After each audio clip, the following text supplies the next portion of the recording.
Somewhere in the rural hill country of Tennessee during the brutal winter of 1872, a 4-year-old child was found alive inside a room that had been sealed shut for 17 days.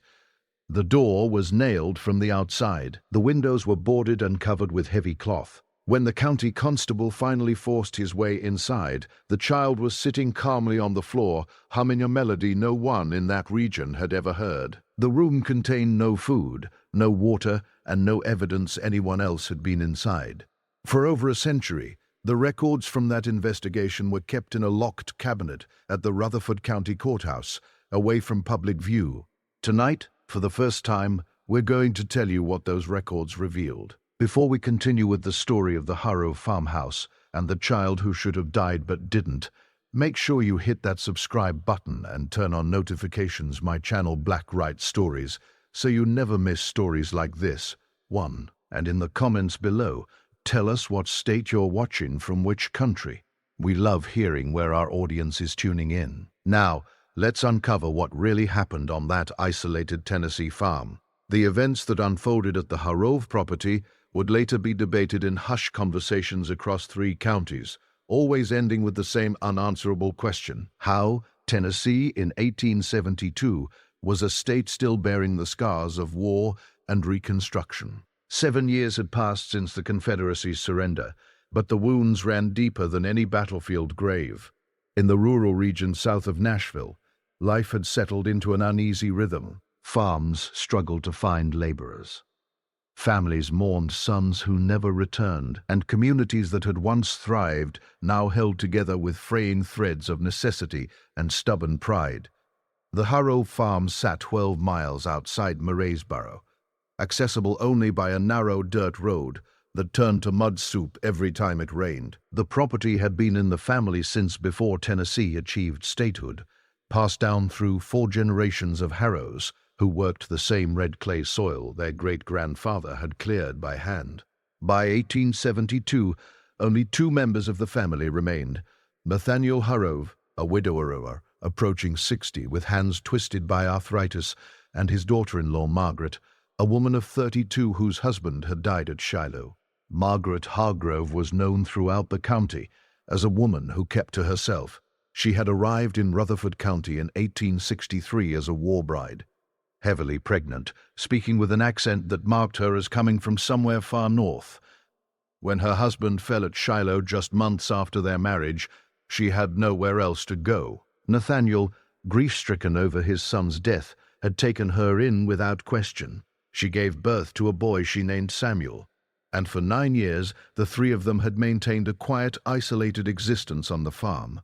Neighbors rarely visited. The Harrows purchased supplies in town only when absolutely necessary, and Margaret, in particular, seemed to avoid any social interaction. The few people who had occasion to see young Samuel described him as unusually silent for a child his age.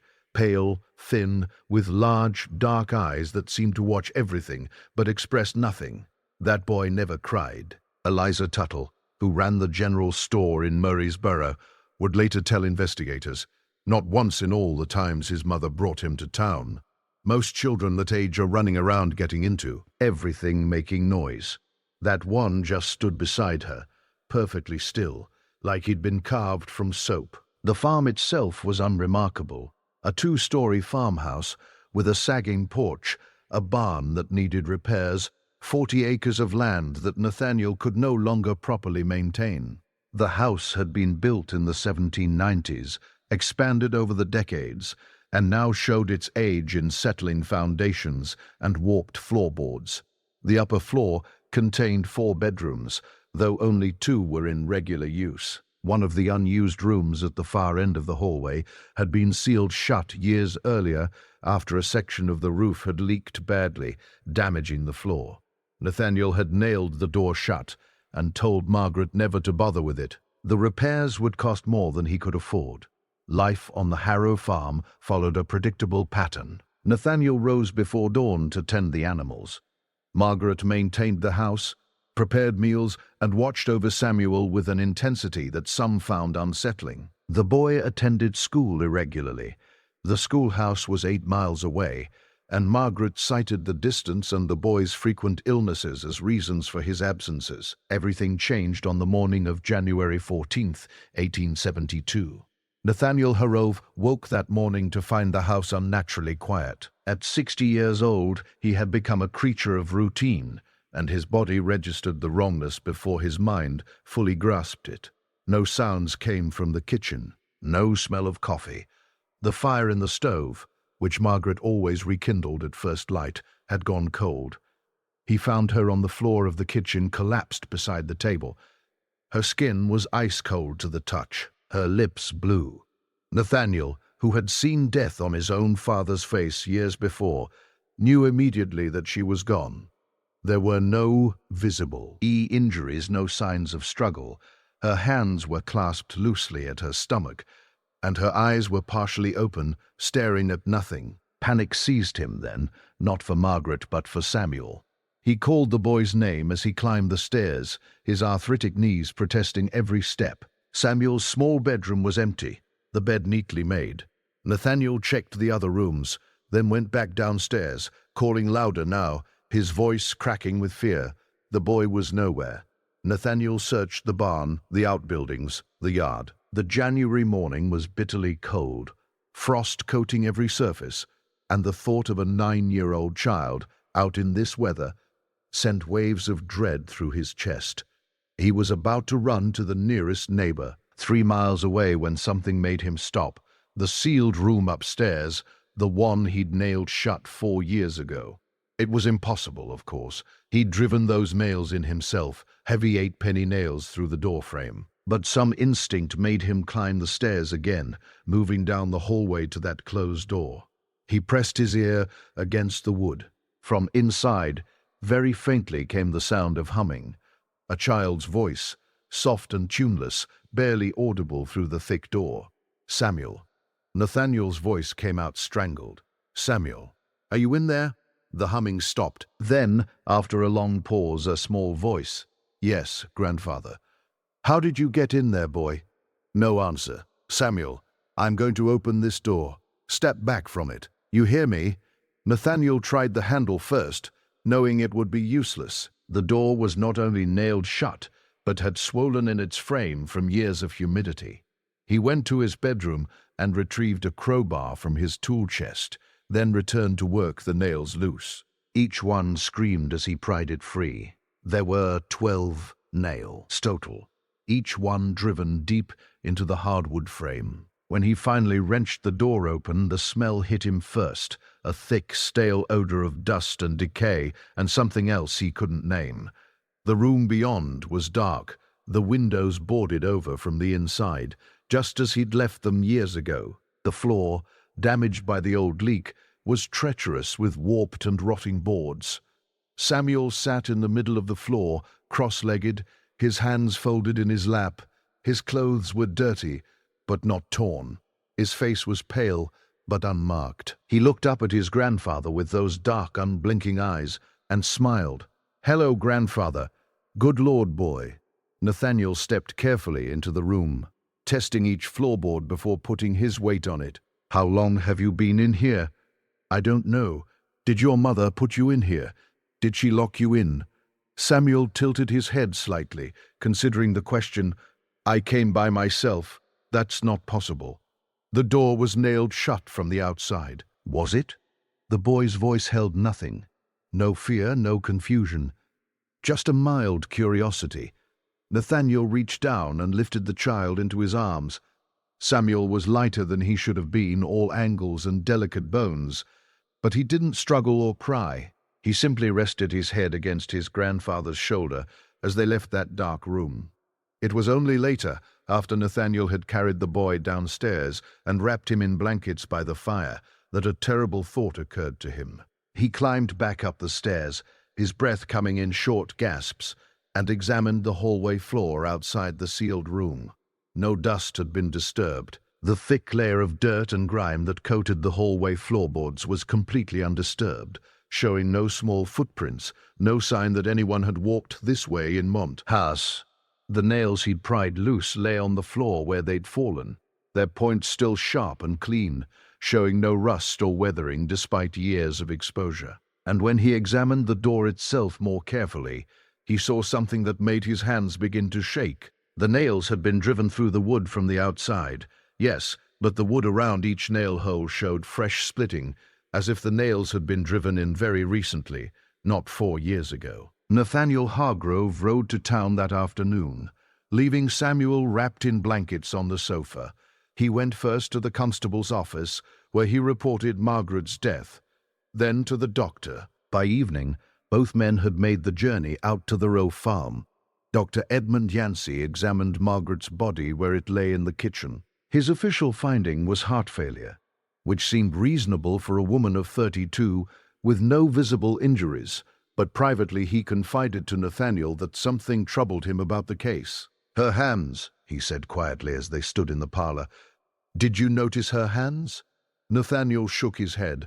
"The skin on her palms is covered in splinters, fresh ones driven deep, as if she'd been clawing at raw wood for hours."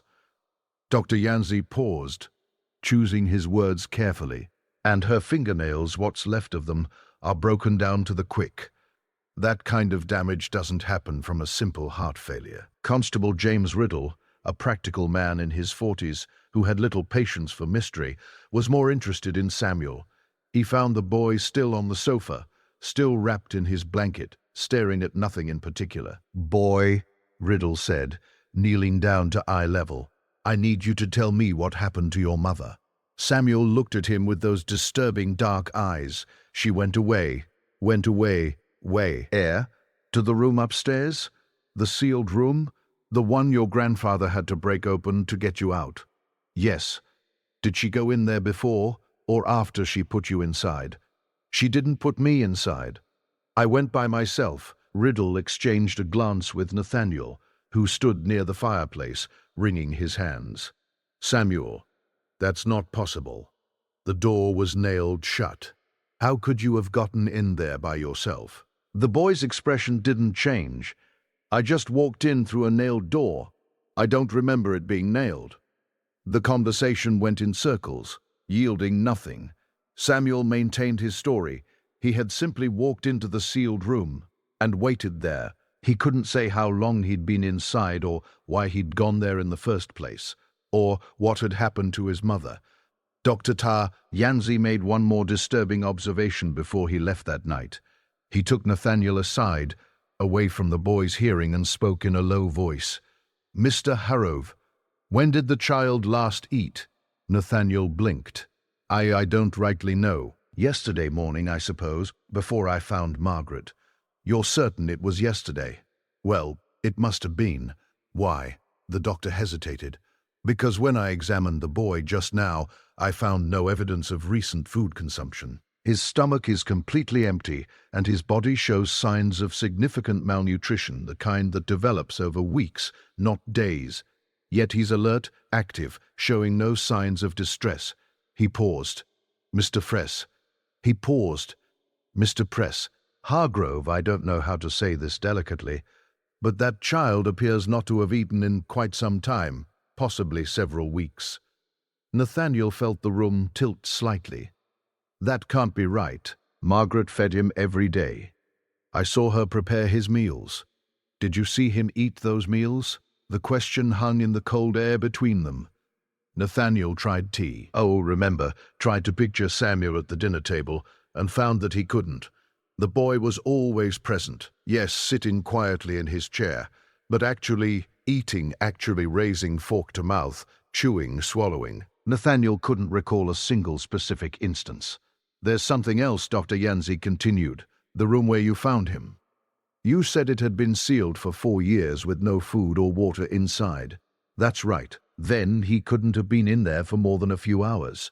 A child that age would die of thirst in 3 days.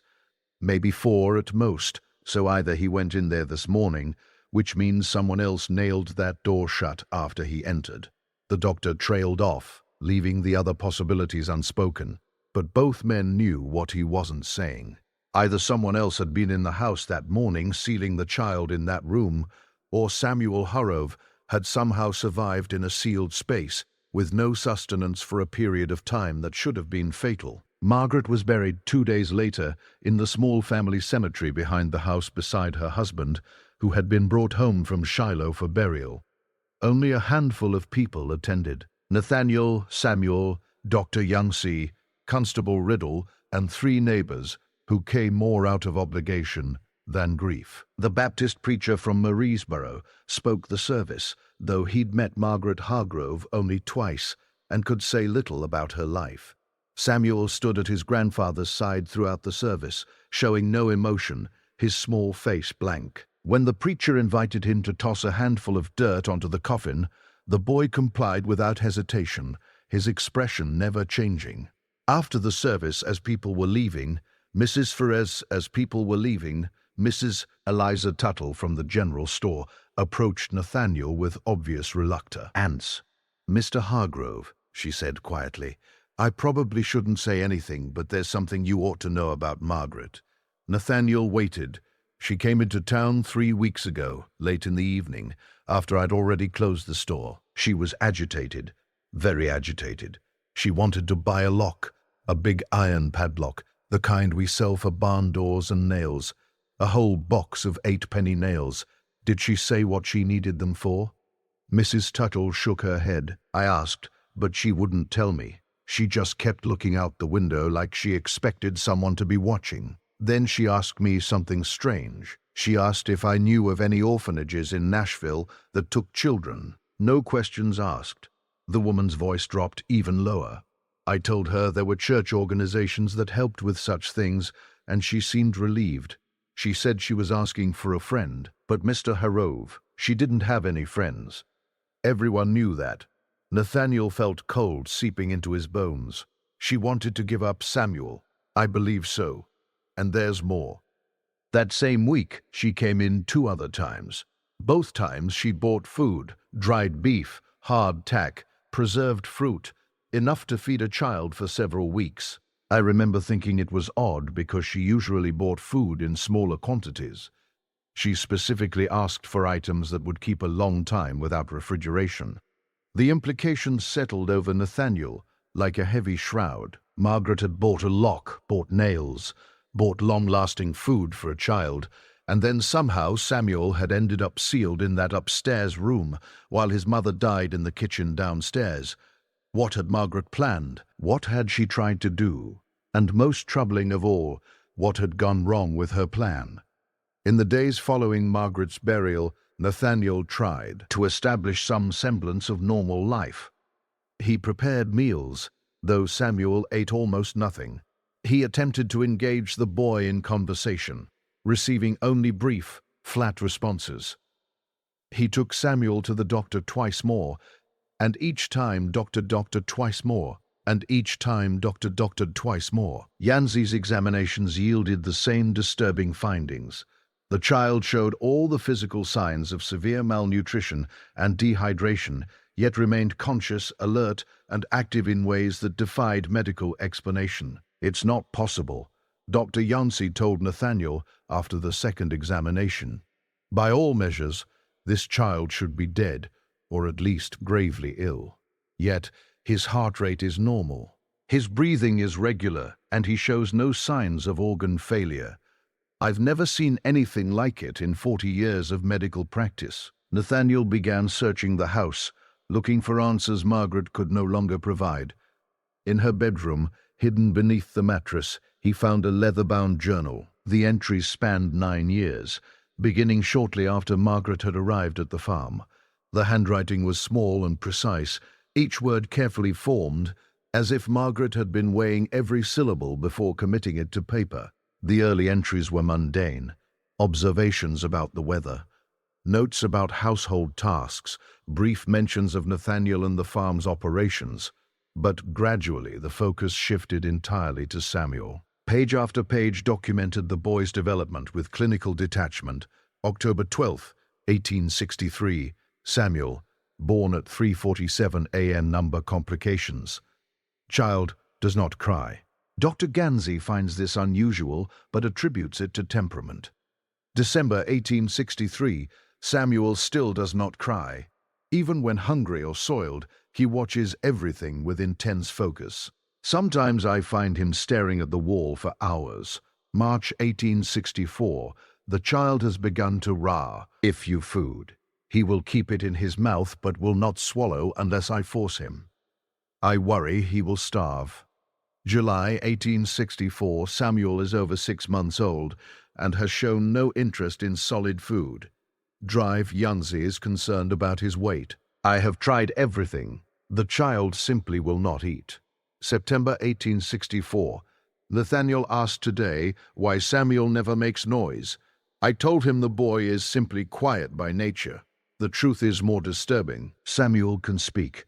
I have heard him whisper words when he thinks I'm not listening, but he chooses not to. January 1865. The child is nearly 2 years old. He eats perhaps 3 or 4 bites of food per week. It is not enough to sustain life. Yet, he continues to grow slowly. Dr. Yanzi suggested he might be consuming food when I'm not watching, but I know this is not true. I have monitored him constantly. The entries grew more disturbed as Samuel aged.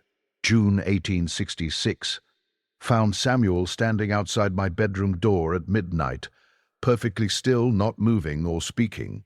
When I asked what he wanted, he said nothing, just turned and walked back to his room. This has happened 3 times this week. November 1867, Samuel has begun drawing pictures. They are all the same. A room with no windows and a door with lines across it. When I ask what the picture means, he says it's where he wants to go. I have hidden his paper and pencils. April 1868. I asked Samuel today what he dreams about. He said he doesn't dream. He said he goes somewhere else when he sleeps, somewhere dark and quiet where no one can find him. I am becoming frightened of my own child. October 1869, Samuel asked me today if I knew when I was going to die. The question was casual, as if he were asking about the weather.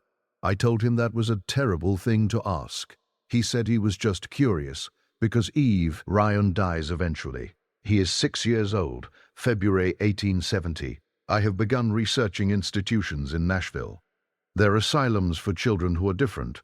I cannot continue like this. The child eats nothing, grows anyway, watches me with those eyes that seem to contain no actual childhood. He is not right. Something is deeply fundamentally wrong.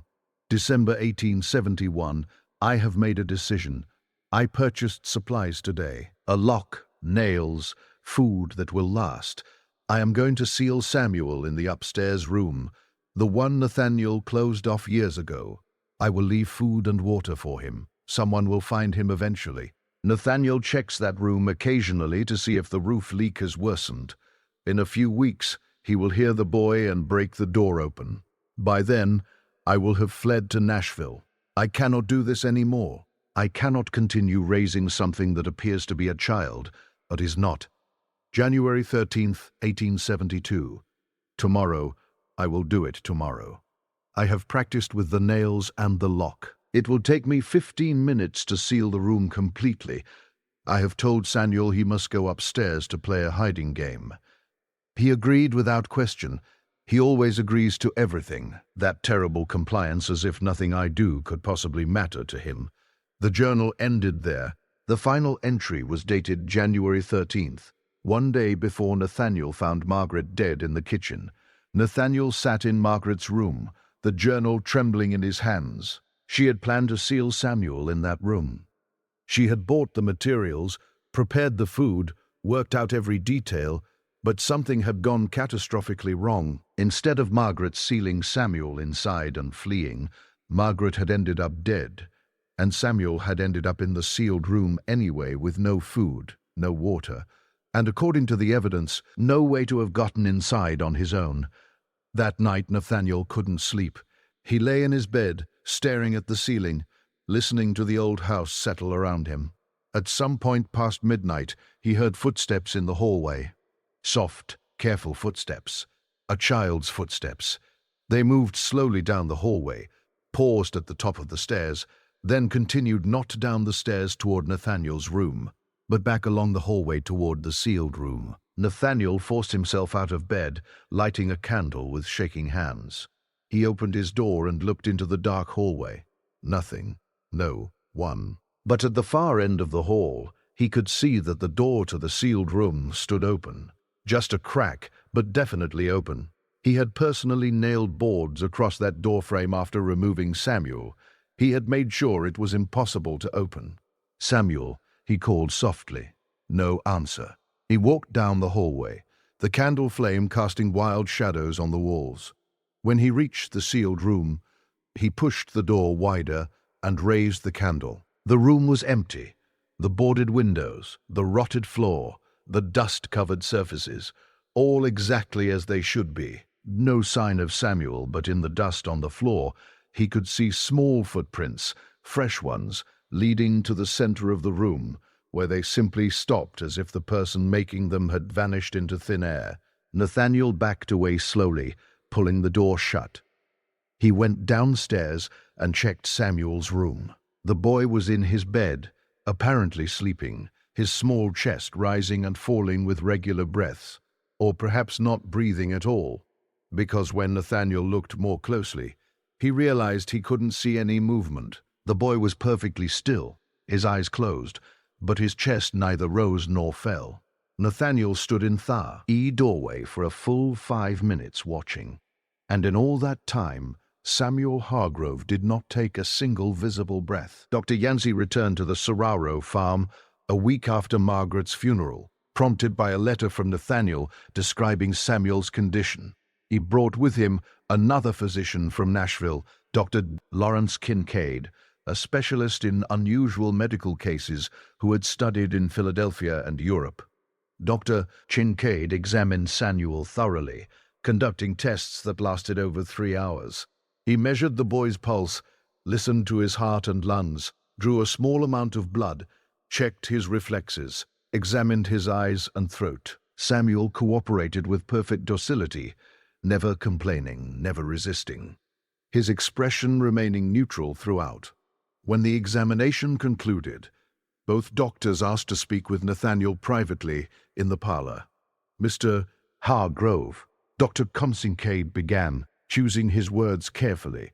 "I need to ask you something, and I need you ask you something, and I need you to answer honestly. Has this child ever been demonstrably alive?" The question was so unexpected that Nathaniel couldn't immediately respond. Dr. Kincaid continued. "What I mean is, can you personally recall any instance where you witnessed this child perform a basic life function? Eating a meal from start to finish, sweating on a hot day, bleeding from a cut, growing measurably from 1 month to the next." Nathaniel opened his mouth to say yes, of course, but the actual memories wouldn't come. Samuel had always been present. Yes, always there, in the background of life at the farm. But specific instances of the child actually doing anything, eating, playing, showing any sign of genuine physical existence, remained frustratingly vague. I must have," Nathaniel said weakly. 9 years. The boy has been here. 9 years. Has he?" Dr. Yancey's voice was gentle, but insistent. "Or has something that looks like a boy been here 9 years? What are you suggesting?" Dr. Kincaid pulled a small notebook from his jacket pocket. "My examination revealed several impossibilities. First, the child's heart rate is precisely 40 beats per minute, never varying by even a single beat. Human heart rate fluctuates constantly. It's autonomic, involuntary. His never changes. Second, his body temperature is exactly 68 degrees F room temperature, not cold, not warm, exactly room temperature, no matter where I measured. Third, when I drew blood, it did not clot at all.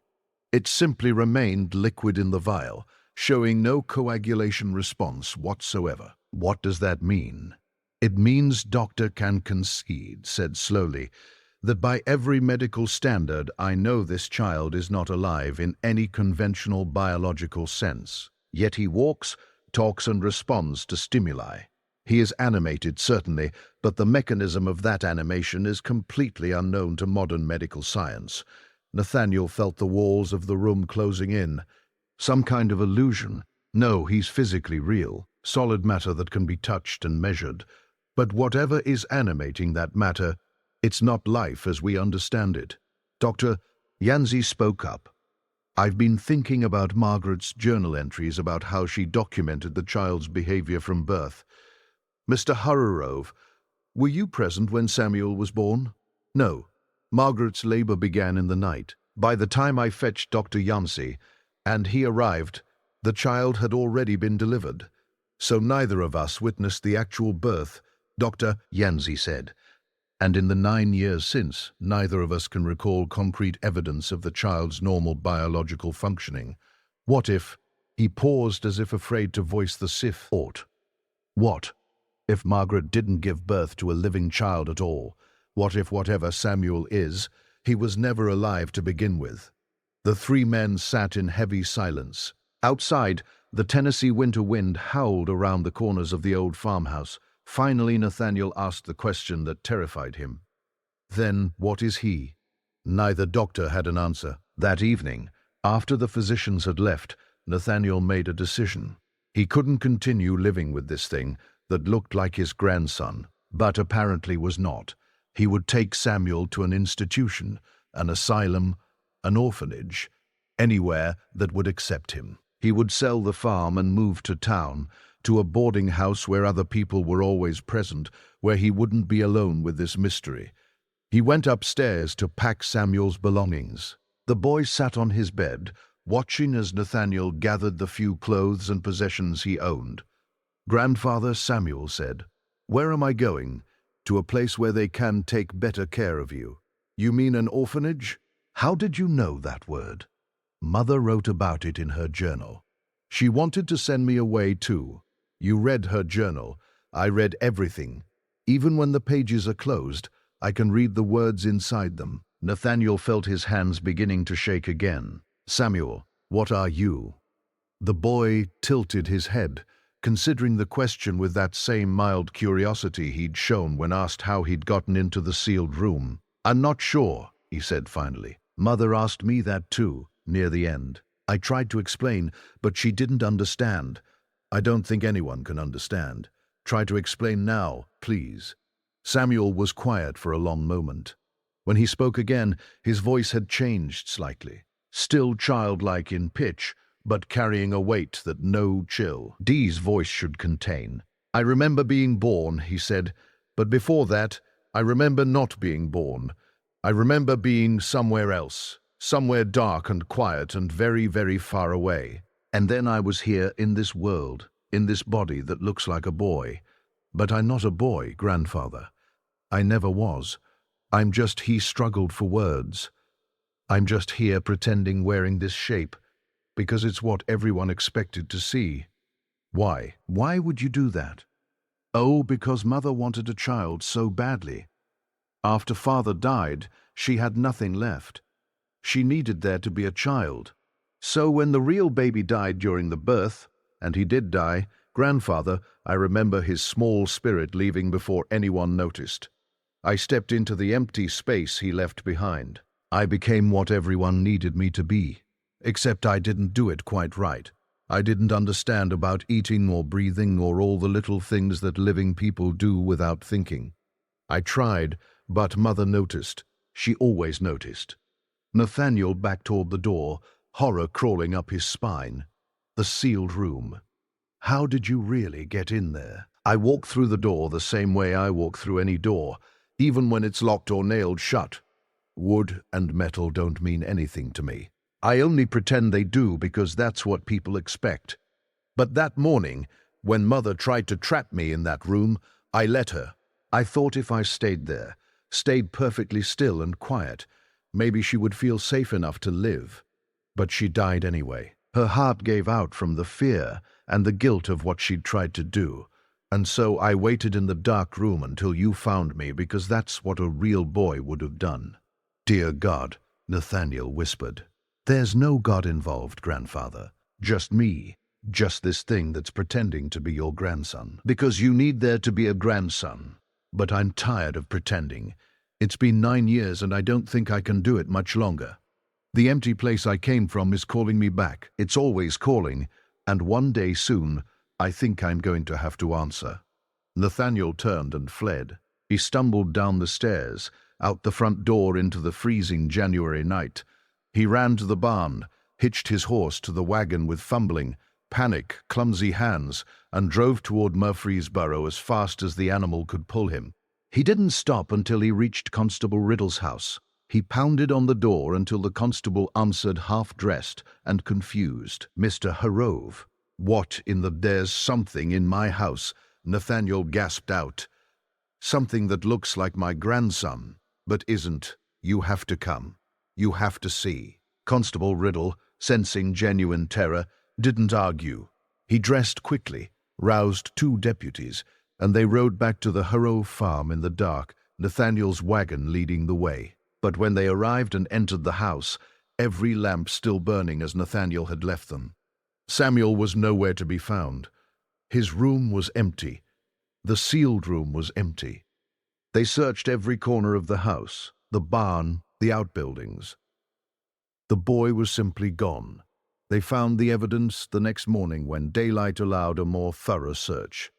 In the sealed room, where Samuel's footprints had appeared and disappeared in the dust, there were now words written on the floor, not carved or scraped, but formed from the disturbed dust itself, as if invisible fingers had traced each letter with painstaking care. "I went back to the empty place. Thank you for trying to love me. I'm sorry I couldn't be real." Beneath this message was something else, a pattern drawn in the dust, intricate and geometric resembling nothing so much as a map or a diagram. Constable Riddle copied it carefully into his notebook, though none of them understood what it meant. In Samuel's bedroom they found all the boy's clothes and possessions laid out neatly on the bed, as if arranged for inspection. Among them was something that made Doctorson inspection. Yanzi, who had accompanied the constable back to the farm, go very pale. It was a small bundle of papers tied with string, birth announcements, funeral notices, newspaper clippings, all from different towns across Tennessee and neighboring states, all dated within the past 20 years, and all describing the same thing: children who appeared normal at birth but soon revealed strange behaviors. Children who didn't eat or sleep or cry. Children who watched everything with dark, knowing eyes. Children who eventually vanished without explanation, leaving behind only questions and grief. 15 cases in total. 15 families who had experienced exactly what the Hargroves had experienced. One newspaper clipping from Memphis, dated 1867, included an interview with a mother whose daughter had disappeared under mysterious circumstances. "She told me just before she vanished that she didn't belong here, that she was from somewhere else, somewhere empty, and she'd only come to fill a space that had been left behind when my real daughter died. I thought she was speaking madness. Now, I wonder if she was telling me the truth." Dr. Yancey showed this clipping to Nathaniel. Margaret wasn't the first to suspect. Other families scattered across the region all dealt with the same thing. Children who were never quite alive, wearing the shapes of infants who had died at birth or shortly after. Constable Riddle, uncomfortable with the supernatural implications, tried to maintain order. There has to be a rational explanation. Hoaxes, coordinated deceptions, perhaps a ring of criminals using children to what? Dr. Yancey interrupted. To accomplish what goal? These cases span decades, cover hundreds of miles, and involve families with no connection to each other. And in every case, the child displayed the same impossible characteristics: minimal need for food or water, absence of normal biological functions, eventual disappearance without trace. He paused. "I think we have to accept that we're dealing with something that medical science cannot explain." The search of the Hardgrove property continued for 3 days. They dug in the cellar, tore up floorboards, examined every inch of the sealed room. They found no body, no hiding place, no evidence of how Samuel had left the house that night. But on the 3rd day, one of the deputies made a discovery in the family cemetery. Margaret's grave, barely 2 weeks old, showed signs of disturbance. Not on the surface. The dirt mound remained undisturbed. But when they examined the coffin itself, they found deep scratch marks on the inside of the lid, concentrated near the head. The marks were fresh, the wood splintered and torn, showing white beneath the weathered exterior. Dr. Yanzi examined the scratches carefully. These are consistent with the damage I observed on Margaret's hands. She did this, clawing at wood until her fingers bled and her nails broke. He looked up at the others, but this is her coffin. These marks were made from the inside after she was buried. The implication hung in the cold air. Somehow Margaret Hargrove had been alive, or something resembling alive. When they put her in the ground, they exhumed the coffin immediately. When they opened it, they found Margaret's body in a state that defied explanation. There was no decomposition, no smell of decay. She looked exactly as she had the day she'd been buried. Her skin still pale but not discolored. Her eyes still partially open, but her hands told a different story. The fingers were shredded, the flesh torn away to expose bone. And clutched in her right hand, they found something that stopped all conversation. It was a small wooden figure roughly carved, resembling a child, and pressed into the figure's chest, embedded deep into the soft wood, was a single iron nail. Dr. Kincaid, who had returned to the farm when news of the discovery spread, examined the figure with intense interest. "It's a puppet," he said quietly, "a folk magic charm, used in various traditions for binding or banishing. Where would Margaret have learned to make such a thing? No one knew, but its presence in her dead hand suggested that in her final moments Margaret had attempted something, some kind of ritual or spell to protect herself, or control the thing she believed her son to be.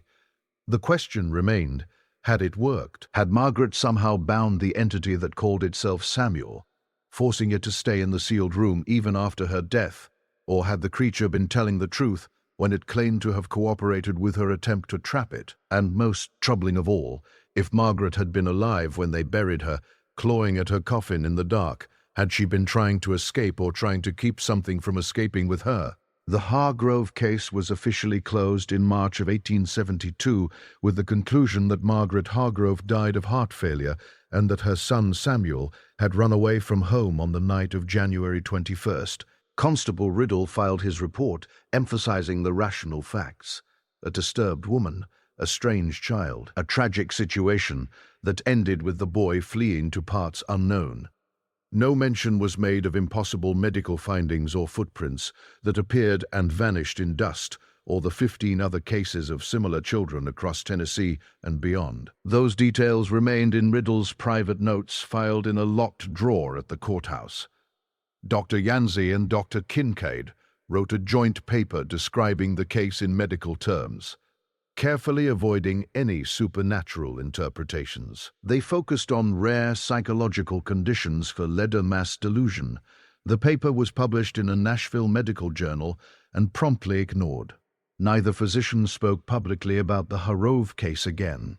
Nathaniel Hargrove sold his farm in the spring of 1872. He moved to a boarding house in Murfreesboro where he lived quietly for another 12 years.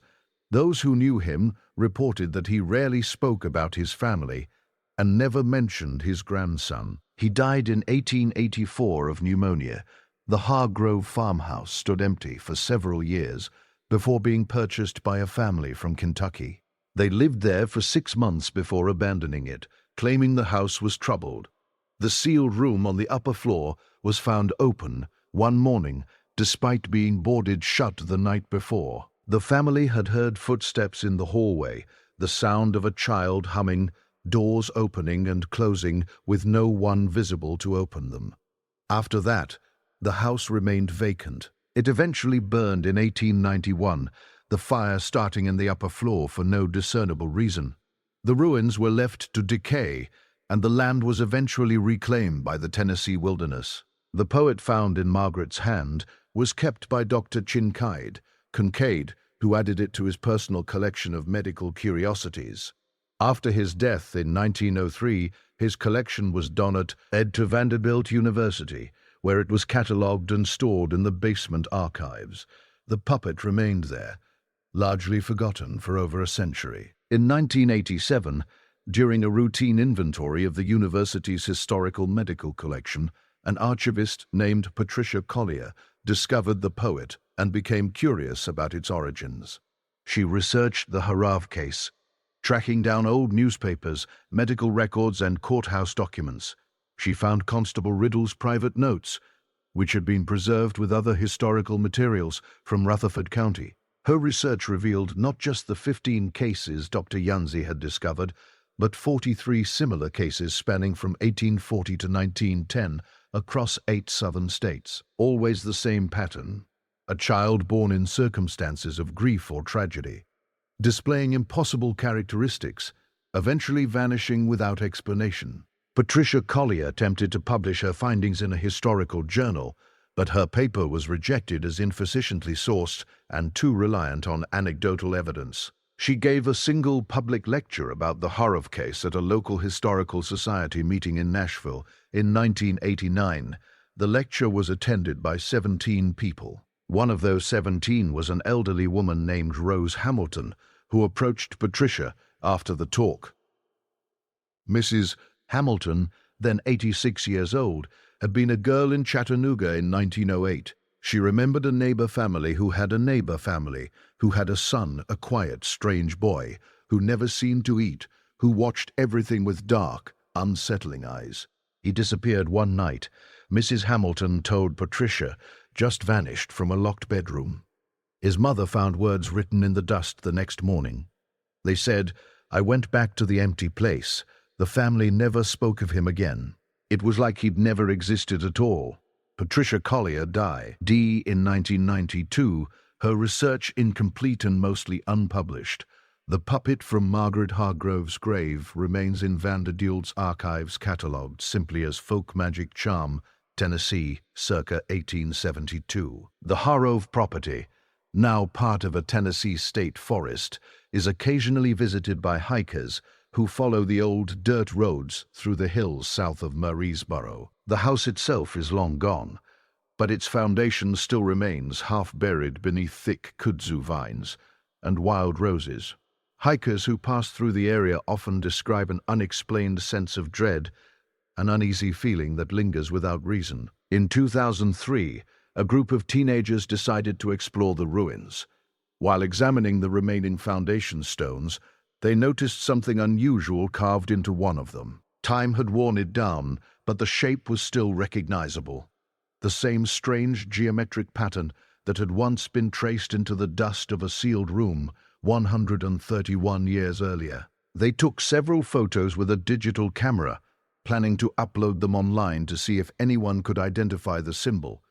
But when they later reviewed the images, every photo of the carving was gone. In its place appeared the same disturbing image, a dark, empty room with a child-sized figure sitting at the center. The figure was too blurred to see clearly, yet it seemed to be staring directly at the camera with dark, unblinking eyes. Terrified, the teenagers deleted the photos and never returned to the site. Since then, the same geometric pattern has been reported elsewhere, inside old houses across Tennessee, Kentucky, and Alabama. It always appears in the same form, drawn in dust, scratched into walls, or carved into wood, as if marking something that refuses to be forgotten. If you enjoy unsettling true stories and forgotten history like this, make sure to like the video and subscribe to the channel for more dark mysteries. Don't forget to click the bell icon so you never miss an upload.